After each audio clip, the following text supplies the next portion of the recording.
सभी शिक्षकगण और राष्ट्र के प्यारे बच्चों,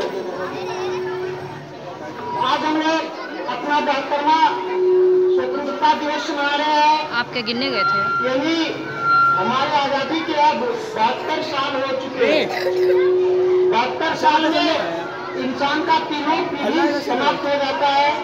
बचपन भी, जवानी भी, बुढ़ापा भी, अंतिम पड़ाव में लोग चले जाते हैं।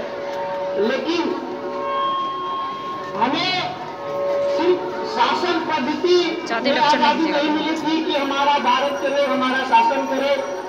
आजादी का मकसद देश के लोगों की खुशहाली के लिए भी था, क्योंकि अंग्रेजी सरकार के दौरान हमारे देश के लोगों से सिर्फ कर वसूला जाता था और उस कर के बदले सेवा देने का जो दायित्व होता था वो अंग्रेज नहीं करते थे। इसीलिए वह पीरियड गुलामी का समय कहलाता था। आजादी का इतिहास सभी जानते ही होंगे।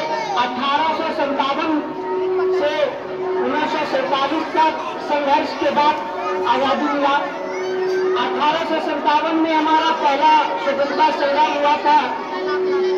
ऐसे आंदोलन कई बार होते रहे, लेकिन एक राष्ट्रव्यापी आंदोलन 1857 में हुआ था। और इसी बिहार की धरती से देश के लिए शहीद होने वाला 1857 के क्रांति में पहला शहीद मंगल पांडे भी इसी बिहार के धरती से था। हम लोग भारत में जिस धरती से है, इस धरती से दुनिया में ज्ञान शास्त्र के साथ शास्त्र का भी प्रचार हुआ है।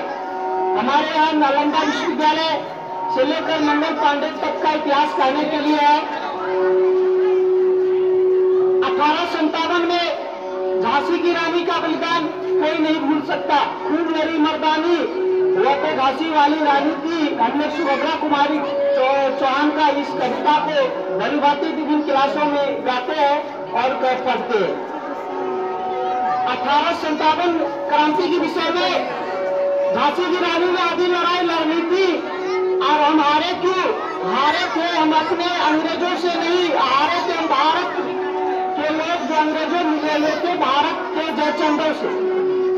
अंग्रेजों के गवर्नर जनरल लॉर्ड कर्जन अपने किताब में लिखे हैं, अगर 1857 के क्रांति में हमारे साथ सिंधिया नहीं होते, सिंधिया राजा के ग्वालियर के, अगर हमारे साथ सिंधिया नहीं मिले होते तो हम 1857 में ही भारत से बाहर चले गए होते।